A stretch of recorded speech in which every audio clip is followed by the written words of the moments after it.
You saw in the case of Tucker Carlson, one of the things that people, I think, weren't fully aware of, Tucker's still getting, at least, and again, I don't have any inside information, but from all reports, Tucker's getting paid. The network's just keeping him off the air. Yeah. And I think that people miss that sometimes where... Would you take 25 mil to be off the air? I'd take 5.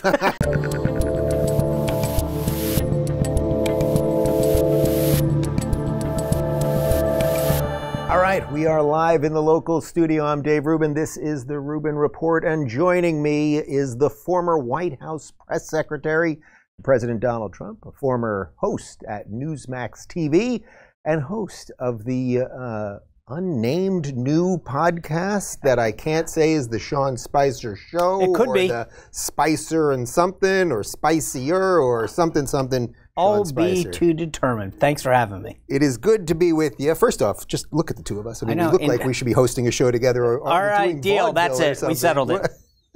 Maybe that's the new show. We really set this up. What's the deal, man? You left Newsmax. I did. You're a free agent. You wanted to be free. I enjoyed doing your show. Well, I'd love to have you. You can still. This is the beautiful part about it. Look, I think in this age that we're in right now, and I count you as a mentor and someone that blazed a trail. You look at Bongino and Beck, what Megyn Kelly's done, Liz Wheeler, the ability to go out and not be constrained by a network. Don't get me wrong, I'm not disparaging. I mean, they have a role, but it's a set time for a set amount of minutes.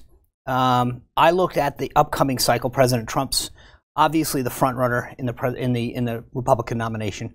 I spent 6 years at the RNC, last cycle as chief strategist, 2 presidential cycles, 10 members of Congress, countless campaigns, and I thought I have something to add, and I don't know that I want to be constrained by a network. And was it just technical constraint, like meaning time? Like a lot of times when I do cable shows, even when I would do your show, it's like we'd have 6 minutes, let's say, and by minute 5, now we're getting going, and then they have to. So was that it, or was it more of a content, like they don't want you talking about certain things? No.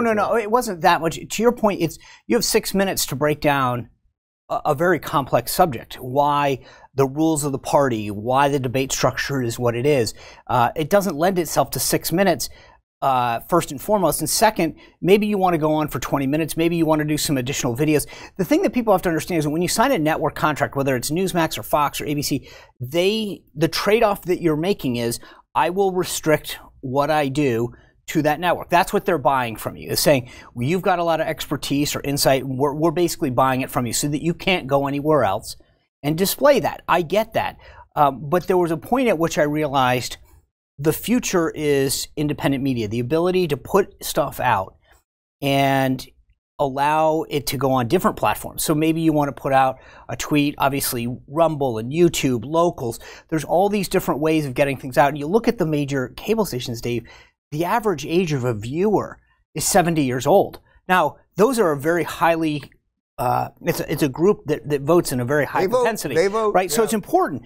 But if I want to have an influence in the next generation of Americans who I feel that I've got something to offer, talk about the ills of the direction of the current administration or what have you, I thought, is that really where I want to be, and constrained to that? If I go and do something in the independent media field, I could still go on Newsmax, I could still go on CNN or Dave Rubin's show or Liz Wheeler's show and have a much bigger base to spread the message and the information that I think I have. So long story short, you've been jealous of me for quite some time. Very much. Mostly the hair. It's mostly the hair. You're killing it in the hair game. Yeah. They've done something to you. Right. I don't know what have they done. Is it vitamins? What are they doing? It's a lot of supplements. All those things that they sell. I dial all the 800. All of them. Yeah. I mean, whatever Seb Gorka's selling, I got that. Yeah. But I do. You want it to be free. I mean, in essence, you wanted it to be free. I wanted to be free. I wanted to do, there's a trade-off that you're making. When you are a W-2 employee of a network, there are times when they're saying, these are the subjects we want you to cover, or maybe some subjects we want you to stay away from. I want to go where I want to go, where I think people need information, where I think they're not getting information. And if you think about the last few years, the most obvious being Hunter Biden's laptop, not that that was ever an issue to not talk about, but so many in the legacy media suppressed that story, and it had an outcome. I think that there are a lot of stories that don't get attention. And it has to do with why things work, how things operate.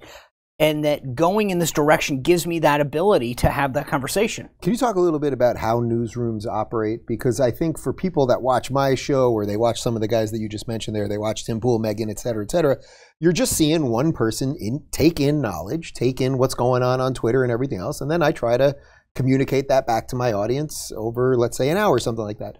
But in a newsroom, it's a very different situation when you have, I don't know how many producers you had and all that. I'm guessing you're going to have a slimmed down staff now. I like a slim trim operation, but that's not for everybody. Well, look, you have network considerations. So sometimes they're saying, here are the guests that we want you to get on. Here are the subjects that we need you to get covered. A show is basically broken up to, not every show, but most shows are broken up into 6 blocks, right? You do an opening, and then you've got a commercial, and then another segment or a guest, and then you've got a commercial. So you got 6 blocks to figure out what you want. Sometimes there are subjects that you have to cover. Breaking news, network mandates, guests that they're requiring you to get on, books that they want you to review, or what have you. And so it's a combination, and it depends on the day. There is no day where it's your show. I always told people, because I took a lot of viewer input through my website, SeanSpicer.com, they would email me and say, I didn't like that subject, or, why don't you do this? And I'd say, just because it has my name on the show, I don't own it. The network could call it any day and say it's not Spicer and Company anymore. It's Company and Spicer, or whatever they wanted to. It's their network. I just work there. And you saw in the case of Tucker Carlson, one of the things that people, I think, weren't fully aware of, Tucker's still getting, at least, and again, I don't have any inside information, but from all reports, Tucker's getting paid. The network's just keeping him off the air.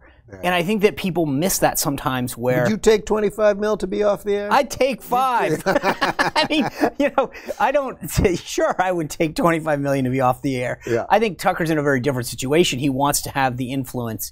And I jokingly say that because I think that part of the reason I'm doing this is because I don't, everybody's got something. I got a brother who knows everything about sports.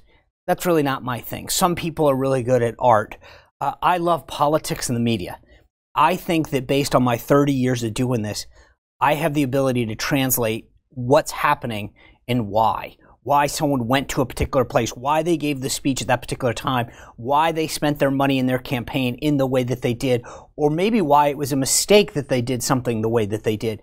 Having seen it so many times over the years, and I think it's important to bring that to people because there are too many times when people are, if you go back to the sports metaphor, there's a million times people are armchair quarterbacks, and they sit back and say, what, he should have thrown right. And you go, except the fact there were 5 guys rushing him, and that might have made it difficult to see that.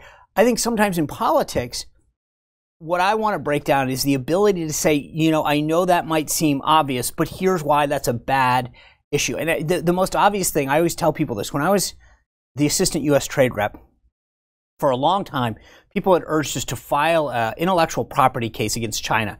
They were stealing our movies. Mm-hmm. Well, a lot of people in the industry didn't want the government to file the case. And you think to yourself, that's pretty counterintuitive. Until you realize when we finally did file the case, there wasn't a movie from the U.S. shown in China for 6 months for censor reasons, right? That it was almost like the industry had factored in the intellectual property reasons. But that's not right or wrong. I'm just saying that there are sometimes reasons why things are happening in government, in politics, in the media that might not be as obvious to folks. And I think that because of where I've worked and what I've done, I have the ability to say, let me give you some insight into that to make you more informed as a citizen. If you're looking for more uncensored opinions from today's thought leaders, check out our media playlist. And if you want to watch full interviews on a wide variety of topics, watch our full episode playlist, all right over here. And to get notified of all future videos, be sure to subscribe and click the notification bell.